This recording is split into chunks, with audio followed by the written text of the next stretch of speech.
Assalamualaikum warahmatullahi wabarakatuh. Selamat pagi anak-anak, selamat ketemu dengan Ibu di awal Januari 2021 ini. Anak-anak, hari ini akan belajar tentang teks diskusi. Mudah-mudahan kalian masih sehat dan tetap semangat untuk belajar. Ya. Oke, untuk selanjutnya Ibu akan melanjutkan materinya, yaitu tentang materi teks diskusi. Kompetensi dasarnya yang akan kalian capai yaitu mengidentifikasi informasi teks diskusi berupa pendapat pro dan kontra dari permasalahan aktual yang dibaca dan didengar. Dan tujuan dari pembelajaran ini yaitu dapat memahami isi teks diskusi, yaitu pengertiannya, tujuannya, serta fungsinya. Itu ya untuk materi hari ini. Diskusi ini yaitu merupakan suatu interaksi komunikasi antara dua orang atau kelompok untuk saling bertukar pikiran, pendapat dengan mengajukan ide-ide guna menyelesaikan permasalahan. Nah, itu. Nah, di diskusi ini sudah kalian pernah praktekkan di dalam pembelajaran atau di lingkungan kalian sendiri. Yaitu diskusi ini kan merupakan suatu interaksi komunikasi antara dua orang, itu secara lisan, bisa juga secara tulisan. Kalau teks diskusi yang bagaimana? Nah, teks diskusi ini adalah teks yang mengulas sebuah isu atau masalah dengan disertai argumen atau pendapat yang mendukung maupun yang menentang isu tersebut, serta diakhiri dengan simpulan. Nah, itu untuk pengertian dari teks diskusi. Nah, bagaimana untuk tujuannya? Nah, tujuan dari teks diskusi ini yaitu mendapatkan kesepakatan atau kesepahaman ya antara beberapa pendapat, yaitu ada yang pro dan kontra.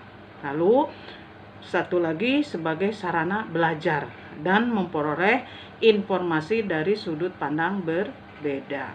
Itu adalah dari tujuan teks diskusi. Nah, sekarang bagaimana fungsinya? Fungsi dari teks diskusi yaitu untuk menyampaikan informasi yang berupa pro dan kontra mengenai permasalahan. Nah, tadi bilang Ibu bahwa dalam diskusi ini mengulas sebuah isu, isu atau masalah. Nah, di dalam teks diskusi berisi masalah yang akan disampaikan atau dibahas lebih lanjut, itu masalahnya. Lalu argumen dalam teks diskusi yaitu berisi sanggahan atau tanggapan ya dengan yang bertentangan, yang ada yang bertentangan dengan ada yang pro. Lalu keempat adalah simpulan, yaitu berupa saran atau masukan dari solusinya ya, solusi dari pemecahan atau penyelesaian dari suatu masalah tersebut. Nah, kita umpamanya kita lihat contoh dari diskusi ya, diskusi tentang pro dan kontra pembelajaran daring. Nah, itu bisa dijadikan masalah ya. Masalahnya kita tadi sudah disebutkan satu, yaitu pro dan kontra mengenai pembelajaran daring. Nah, sekarang keduanya, argumennya. Di situ kan argumen itu berisi sanggahan atau tanggapan. Nah, isinya di argumen itu ada dua, ada yang pro dan ada yang kontra. Nah, kalau yang pro yang jelas itu mendukung, dari mendukung yang tadi masalah itu. Lalu ada juga argumen yang menentang atau yang kontra. Nah, lalu simpulannya nanti bagaimana nih setelah pendapat dua itu bisa dijadikan penyelesaian dari masalah tersebut, gitu ya. Nah, boleh kalian memberikan salah satu ide.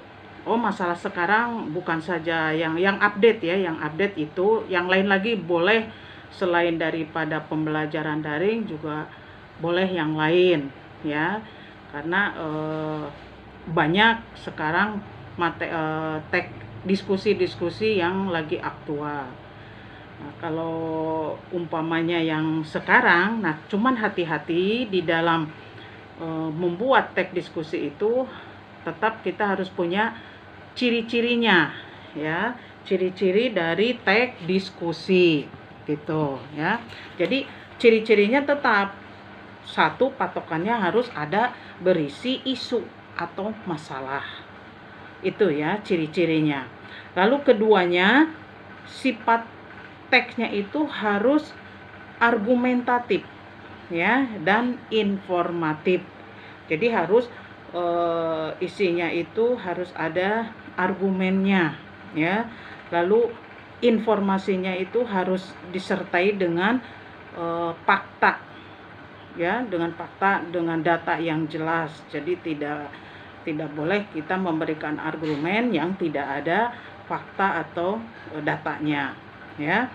Lalu dalam teks itu juga cirinya harus ada, sering yang banyak digunakan kaidah kebahasaannya ya. Jadi di situ biasanya yang dipakai adalah konjungsi pertentangan. Nah, itu untuk unsur kebahasaannya.